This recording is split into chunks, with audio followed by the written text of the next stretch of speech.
I'd like to thank everybody for tuning in. This Yeah. is our second edition of Share Your Story, and what we're doing is we're reaching out to different professionals essentially and asking them to share how did they get into the career they're in and who are they as a person. So I'm very excited about Mm. this discussions that we're doing with people. So today we're going to be meeting Ike Osho. And so she's going to be sharing with us a little bit about herself and who she is as a person. So, welcome to the show. This is really great to have you with us. Oh, thank you, Tamara. So, I wanted to kind of dive in and ask you, when you look at your career so far and everything that you've been going through, um, what would you say has been one of your biggest challenges that as a professional you've had to kind of navigate to date? Okay, so when I got into health and safety, I actually started as a volunteer. So I was doing my master's, and of course, I knew I needed to get experience. And so I applied with an organization. I didn't get the job, but they asked me if I wanted to volunteer, and I was with them for 18 months as a volunteer. Eventually, I became a fully paid staff when a couple of people left. So that's how I got into the profession. But alongside that, I used to blog, so I wrote a lot about health and safety and really just my experiences. And at one point, I ran a safe schools project in Nigeria. That was for about 4 years, thereabout. And of course, in the UK here, I've worked in different sectors. I've worked in architecture, hospitality. I currently work in retail. But I would say that what was most challenging was working in hospitality. So there was a company who came to the UK for the very first time, and they were kind of like massive, everywhere. They were in America, in China. They started off in India. So they were massive, and they came to the UK. No health and safety management system, nothing. So I was the very first health and safety manager. So I was walking into something that was just a plain sheet of paper. Because usually when you start a job, they tend to have their health and safety management system in place. And so you come in, you're reviewing, you're updating, but this I had to start from scratch. So that was really challenging because I had never worked in hospitality. And it had a lot to do with refits and refurbs and CDM that I had never really done, so it was really challenging coming up with a process for how we would audit hotels and all that. So it was challenging, yeah, because usually you're walking in gently, seeing all the process. Oh yeah, everything is in place. I'll just continue from here, but I had to start from scratch. So that was really, really challenging. Yeah, but I liked it. I really loved it. Was it Yeah. an opportunity to kind of sculpt it the way you wanted it? Yeah, it was, yeah, because I think what it was I had to speak to different departments and see, okay, how do we sign on hotels? What are we currently doing for audits? And really just come up with a framework for how we want to audit hotels, transform them and keep them operational with the health and safety, being in place and all that. Yeah. So yeah, I think it was my opportunity to own it, kind of. And I've never seen that opportunity since then. You tend to go in somewhere and just do it the way we want or the way we have always done it. And I'm interested, looking back, would if you knew what you know today, then would there be anything that you would change up or anything that you did then that you would bring forward to share with our listeners? I think change up because then everything was so manual. So all my reporting, my tracking, everything was done on Excel. And I wasn't even an Excel guru. So I didn't know how to do pivot tables and all of that. And of course, it was full of errors. So you have to look so many times. There were always errors. And I think looking back, I wasn't into tech then because I'm very much into tech now. Looking then, I should have, found digital ways to, do what we were doing. But I just did it manually with Excel and Word. I'm printing off and going to sites. But right now, I would have done everything digital. If I could go back, everything would be done digital. Yeah, because every time we do something from an experience, there's always something, ways that we can improve and lessons learned. That is so important. Yeah. And so from your experience, what would you think makes a successful safety professional? Okay, this is a very interesting question, and I'm glad you asked. So usually health and safety professionals, at least everyone I've come across, and I've been in the sector for about 13 years, we tend to be focused on just health and safety. we only know how to do health and safety. We don't know about business operations. We don't know about what's happening in the business as a whole. And so we tend to always say safety first, safety first. But when you look at it, safety never really comes first, no matter how much we push, so understanding the business and understanding that you need to work closely with other departments is very key. But a lot of safety professionals are just stuck with safety, stuck with audits, stuck with risk assessment, but they need to learn what happens in other sectors. We're not saying be experts, but having knowledge of what's happening in other departments and the business as a whole, understanding business operations, understanding branding and what it means to the business, and all of that. I think learning that as a safety professional will, give us a step ahead. And also being very techy, because a lot of companies right now, they still do pen and paper. They're still very Word and Excel, but we have all these tools. They're already paid for. But if you know how to use them, you can actually digitize some of what you do.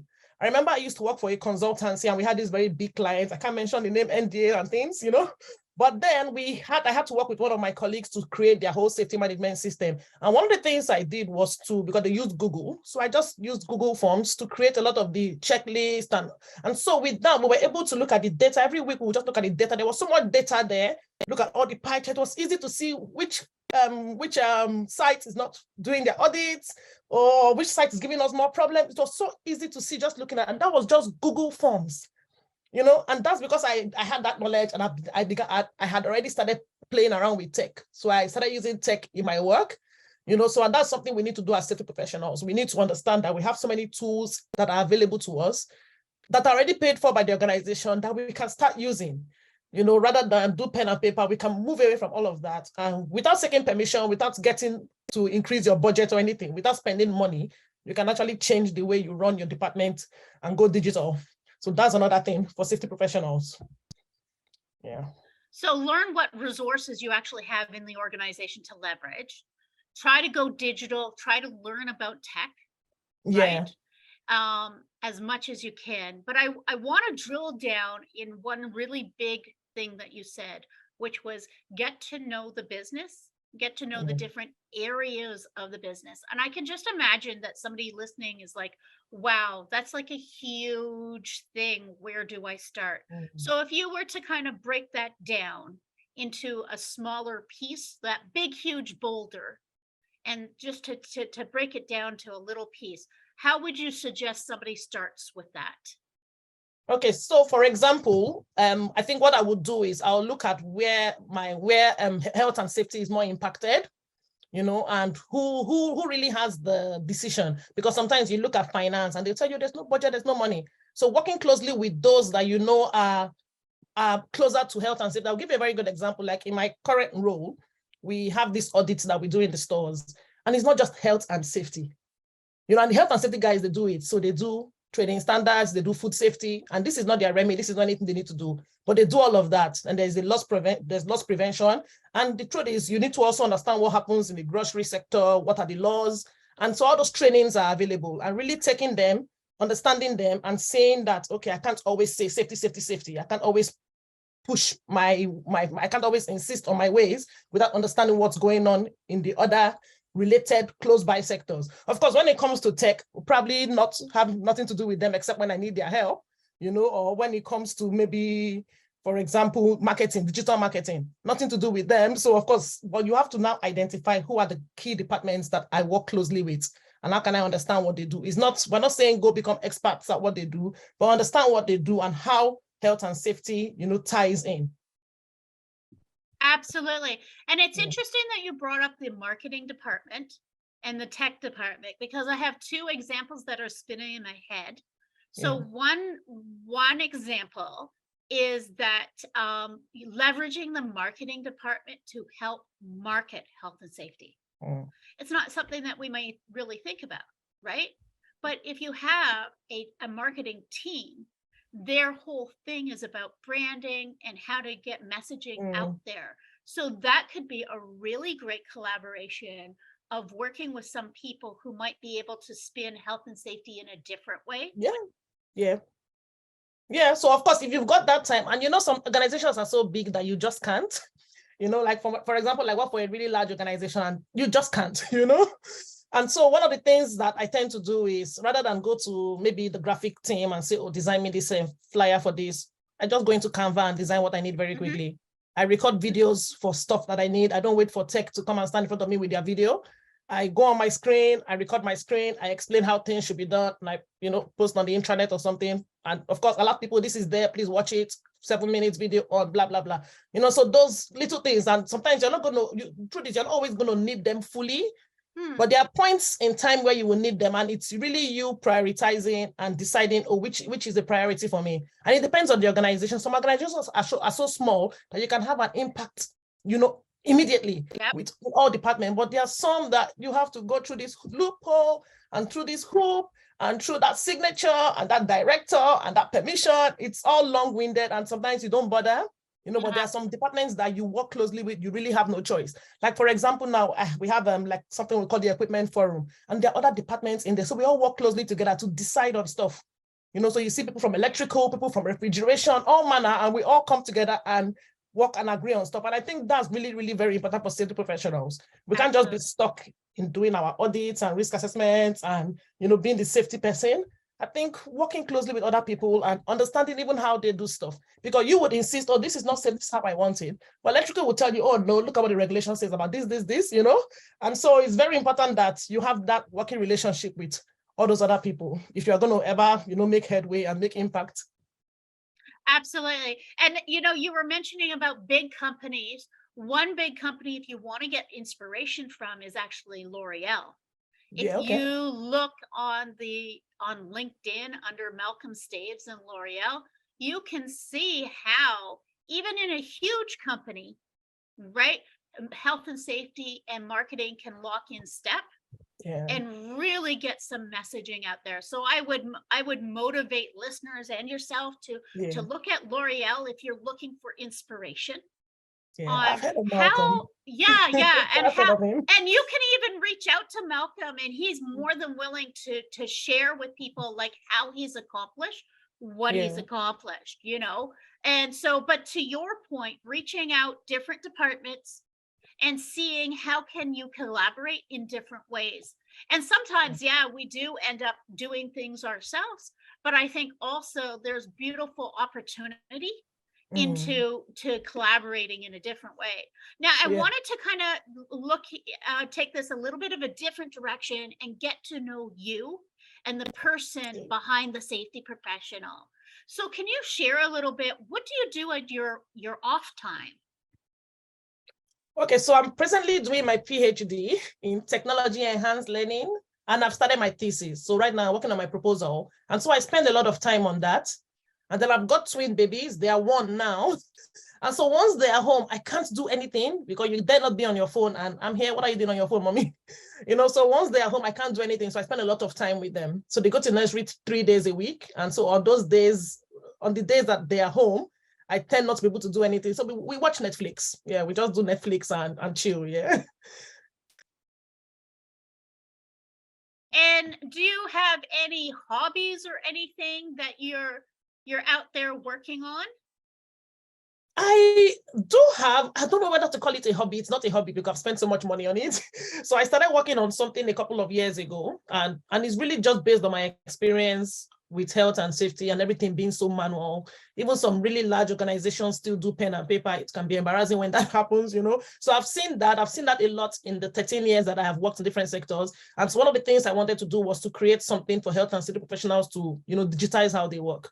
Take that form, that template, make it digital, see there's a way you can analyze your data without counting. Funny thing is some digital systems are actually bad. One of my previous job, we had the incident reports online, but it wouldn't give you any data. You couldn't export, data. And I would go on the screen counting the readers. So readers are reporting of injuries, deaths, and dangerous occurrences. I'm reporting to the government agency that manages that. And I will go on screen every quarter trying to count, go to the next page, count on screen. And that was digital. So for me, it was really about creating something that we can use that works for us. And so that is something I've been working on. It was supposed to be ready last year, but a lot of issues. And when it's expensive, the tech, and one of the things is the tech team, once they don't understand safety, it's a challenge. I had a focus group some weeks back, and this was very, very prominent in the discussions that we had, that when you have a tech team that doesn't understand safety, it's hard for you to really get what you want. Because they think, oh, we're designing something generic. And no, look at how we do things, look at the process we need to follow, look at what we're asking for this feature, but they don't get it. And so it has been a challenge for me. And so that's something I'm still working on. Yeah. Nice, nice. And so if I was to give you a magic wand, right? I love this question because you can have anything basically that you want in the world. If I was to give you a magic wand, how would you design the health and safety in the workplace for future generations using tech like you're talking about? That's a tough question. How would I design health and safety for the workplace using tech? And I think for future generations. For future generations. So it doesn't have to be connected to our reality. What's in your mind? Like, what can you envision? I think one of the things would be training. So we have a lot of training, e-learning that is just not good enough.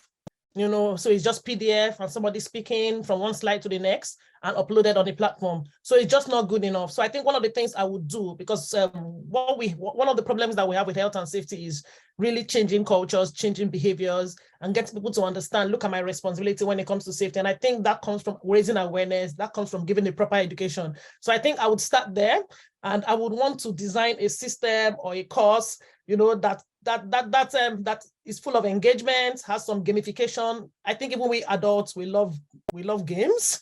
We want to play games even when we are learning.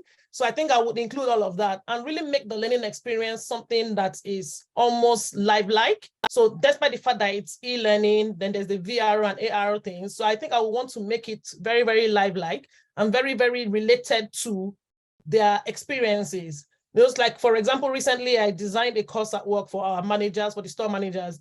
And one of the things I did was to spend a lot of time in the stores. So I didn't want to design the course based on health and safety and what health and safety says. I wanted to understand the day-to-day in the store. What is your day-to-day like? What are your challenges? And really just design something that would meet their needs, not just because it's health and safety and the law says. Yes, the law says, but how can we help the stores manage safety better, help their performance and all that. And so that was very key for me. And if I wanted to design something for the future, that's what I would do, something that would meet their present need. And, not just a PDF and text and PowerPoint, but a lot of interaction with the material. And that's why I love the PhD program I'm doing, Technology Enhanced Learning.